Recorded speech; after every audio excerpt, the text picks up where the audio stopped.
नमस्कार, स्वागत है आप सभी का द इकोनॉमिस्ट में। तो कैसे हैं आप सब?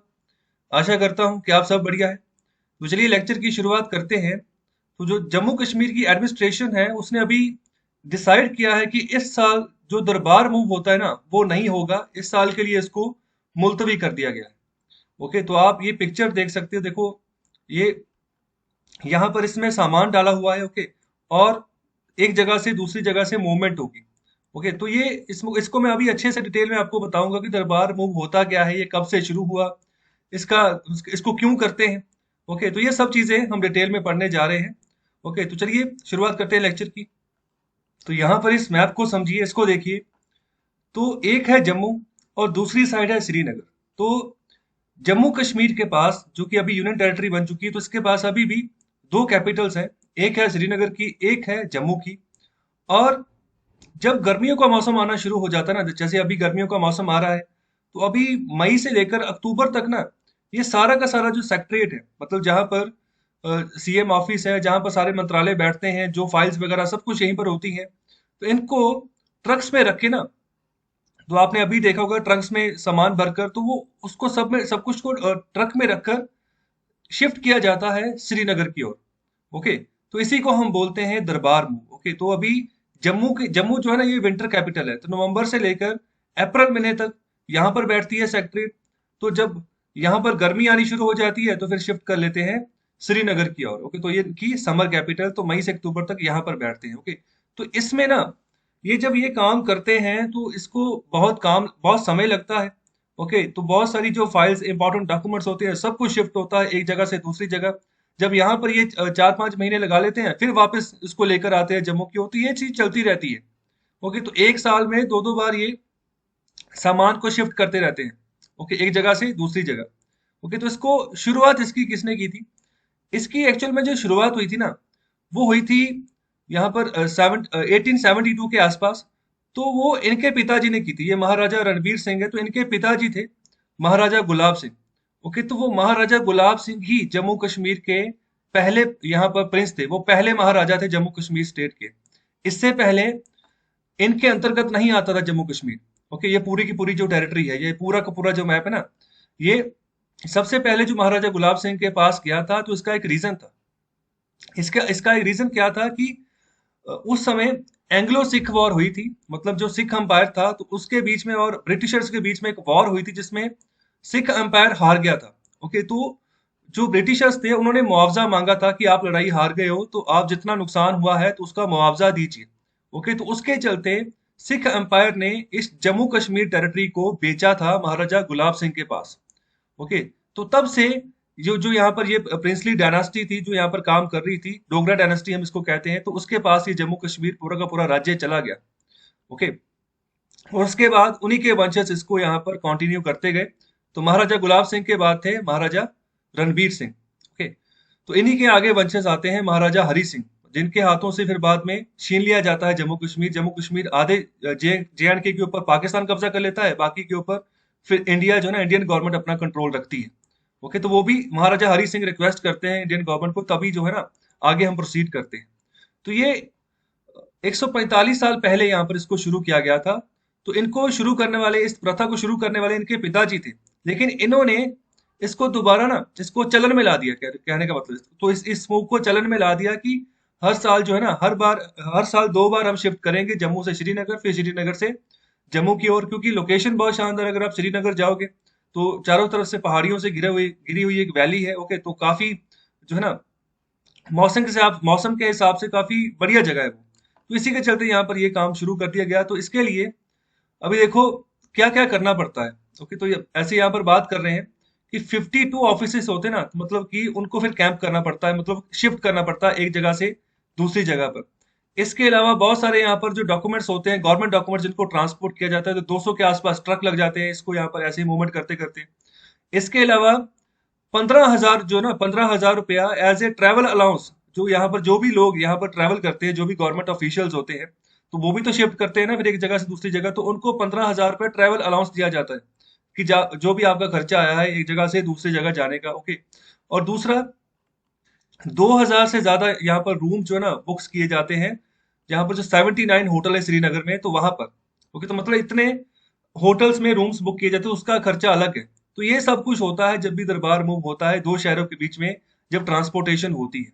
लेकिन इस साल के लिए जो जम्मू कश्मीर की एडमिनिस्ट्रेशन है, देखो अभी सेंट्रल गवर्नमेंट का कंट्रोल चला गया यूटी के ऊपर।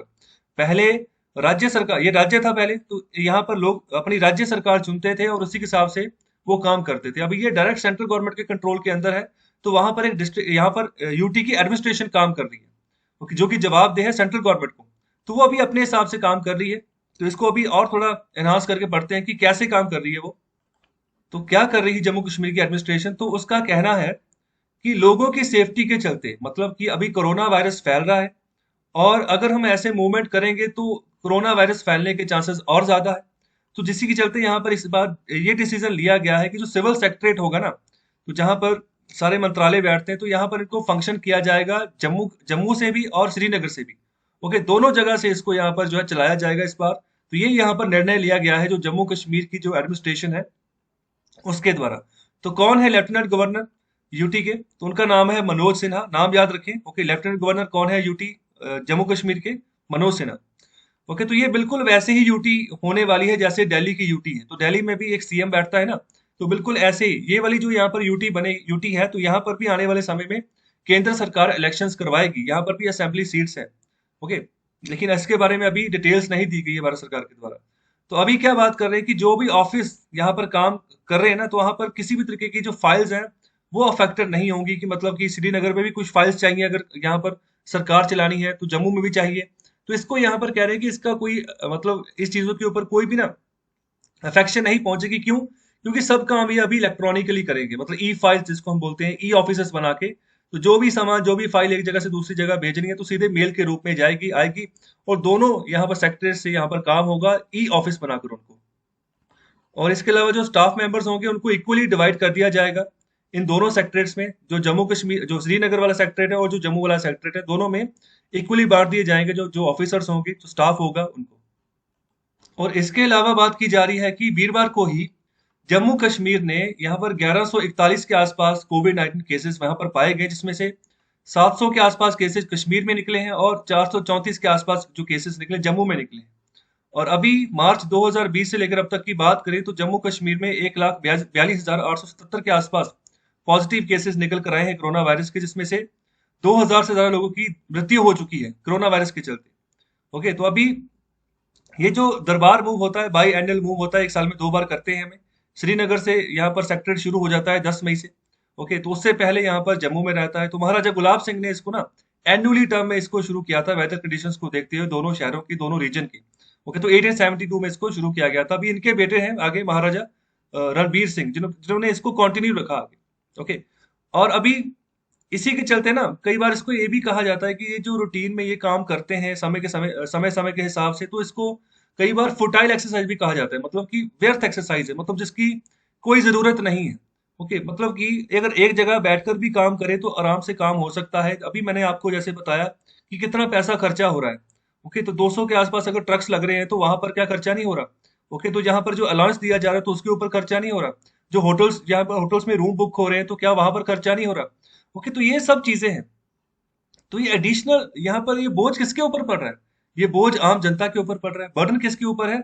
जो एक्सचेकर है। तो एक्सचेकर कौन है? जो आम जनता, जो अपना टैक्स का पैसा दे रही है, जो जीएसटी के रूप में टैक्स का पैसा दे रही है, जो इनकम टैक्स के रूप में अपना टैक्स का पैसा दे रही है। ओके, जो एक्साइज ड्यूटी के रूप में अपना पैसा दे रही है, तो वही पैसा तो लग रहा है इधर। तो वो पैसा किसी और जगह पर भी लग सकता है। तो ये यहाँ पर ना हमेशा हमेशा से ये क्वेश्चन उठता रहा है। ओके, मतलब कि इतने बड़े पैमाने पर स्टाफ को ट्रांसपोर्ट करना पड़ता है, फाइल्स को ट्रांसपोर्ट करना पड़ता है, ऑफिस आइटम्स को ट्रांसपोर्ट करना पड़ता है।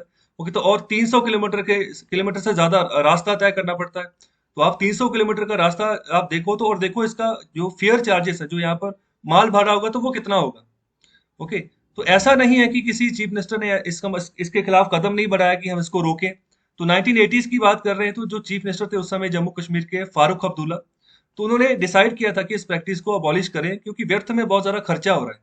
ओके, तो जिसके चलते उन्होंने जब ये डिसीजन लिया कि इसको अबॉलिश कर दें, तो उसके बाद जम्मू में एजिटेशन होनी शुरू हो गई। जम्मू में इन्हीं के खिलाफ प्रोटेस्ट होने शुरू हो गए। तो 45 दिनों तक यहाँ पर प्रोटेस्ट चले फारूक अब्दुल्ला के खिलाफ, जिसके बाद प्रेशर में आकर उन्होंने अपने डिसीजन को वापस लिया कि ये जो मूव है अभी कंटिन्यू चलता रहेगा। और आखिर में एक और बात मैं यहाँ पर कहना चाहूंगा, तो ये जो मैप आप देख रहे हो ना जम्मू कश्मीर का, तो आप जब क्लास में आप पढ़ते हो 8वीं 9वीं 10वीं में भी ना, आपको एक मैप प्रैक्टिस करवाई होगी। तो वहां पर सभी बच्चों के पास ये मैप होता है। ओके, मतलब ये हमें बताया जाता है कि ये मैप है भारत का, जो भारत का जम्मू कश्मीर राज्य है इसका। और इसको हम भारत का ताज भी बोलते हैं, सर का ताज बोलते हैं कि इतना बड़ा राज्य है ये। लेकिन एक्चुअल में जो हमारे पास जो टेरिटरीज हैं इसकी, जम्मू कश्मीर की, वो इतनी नहीं जितनी हमारे यहाँ पर इस मैप में शो की होती है। तो ये देखो, ये वाला सारा का सारा एरिया तो पाकिस्तान के अंदर है, पाकिस्तान इसको ऑक्यूपाई करके बैठा हुआ है। और इसमें भी इसने ना यहाँ से कट लगाया हुआ है, अपने वाले जो कश्मीर इसके पास है पाकिस्तान के पास। यहाँ तक जो रीजन है, यहाँ से शुरू होके यहाँ तक जो रीजन है, इसको आजाद कश्मीर कहते हैं पाकिस्तान में। और फिर बाकी जो ये वाला शुरू होता है रीजन, इसको गलगित बाल्टिस्तान बोलते हैं। ओके, तो इसको भी फिफ्थ प्रोविंस बनाने जा रहा है पाकिस्तान। जैसे हमने अभी 5 अगस्त 2019 को जम्मू कश्मीर और लद्दाख को अपना इंटेग्रल पार्ट बना लिया कि ये भारत का अंदरूनी हिस्सा है अभी जम्मू कश्मीर। तो वैसे ही पाकिस्तान भी ना अभी वैसे ही मूव चलने वाला है। जो उसके पास ये पीओके है, पाकिस्तान ऑक्युपाइड कश्मीर, उसको भी वो अपना फिफ्थ प्रोविंस बनाने जा रहा है। पहले इसके पास, पाकिस्तान के पास 4 प्रोविंस है। ओके, एक पंजाब है, एक बलूचिस्तान है, एक खैबर पख्तूनवा है और एक सिंध है। अभी ये पांचवा जुड़ेगा, बाल्टिस्तान। ओके, तो अभी हमने इसको तोड़ा 5 अगस्त 2019 को। ये जम्मू कश्मीर अलग यूटी बन गई, लद्दाख अलग यूटी बन गई। यहाँ पर अलग एडमिनिस्ट्रेशन बैठती है, यहाँ पर अलग एडमिनिस्ट्रेशन बैठती है। और ये वाला जो रीजन है ये चाइना के कंट्रोल के अंदर है। तो अभी लद्दाख स्टैंड ऑफ जो हुआ था ना, वो कहीं यहाँ पर नहीं हुआ था। ओके, वो यहाँ पर हुआ था। यहाँ पर पैंगोंग लेक आती है, तो जिसके आसपास डिस्प्यूट खड़ा कर दिया चाइना ने, कह रहा है कि नहीं, मेरा एरिया और आगे है, आप पीछे जाओ। ओके, तो अभी देखो हाल ही में न्यूज आई कि दोबारा से चाइना ना अभी डिसएंगेजमेंट प्रोसेस शुरू हुए थे कि अभी पीछे हटना है, लेकिन चाइना पीछे नहीं हटा है। ओके, फिर से वहीं पर अड़ा है कुछ एरियाज में, जहां से कि उसको हटने की यहाँ पर जो एग्रीमेंट साइन हुए थे, लेकिन वो हटा नहीं है अभी भी। तो ये पूरा का पूरा रीजन चाइना के अंतर्गत है, तो इसको अक्साई चिन बोलते हैं।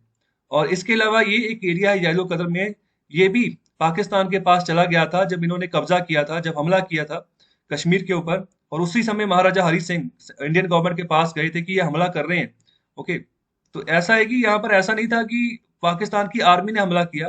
पाकिस्तान ने जो यहाँ के जो कबायली लोग थे, जो यहाँ पर ट्राइबल लोग थे ना, उनको यहाँ पर भेजा था आगे। उनको यहाँ पर आर्मी ने अपनी सपोर्ट दी थी कि आप हमला करो। इस तरीके से उन्होंने प्लानिंग करके हमला किया था।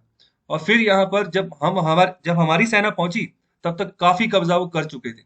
और फिर बाद में जहां जहां तक जो रह गया, वहां वहां तक ही उसको वहां पर सीज फायर कर दिया गया। तो ये यहाँ पर मैंने शॉर्ट स्टोरी आपको बताई है इसकी। तो दरबार मूव क्या है आपको मेरे ख्याल से पता लग गया होगा। तो अपना फीडबैक जरूर दें और शेयर करें इस लेक्चर को, ज्यादा से ज्यादा लाइक करें, चैनल को सब्सक्राइब करें। बहुत बहुत शुक्रिया, धन्यवाद।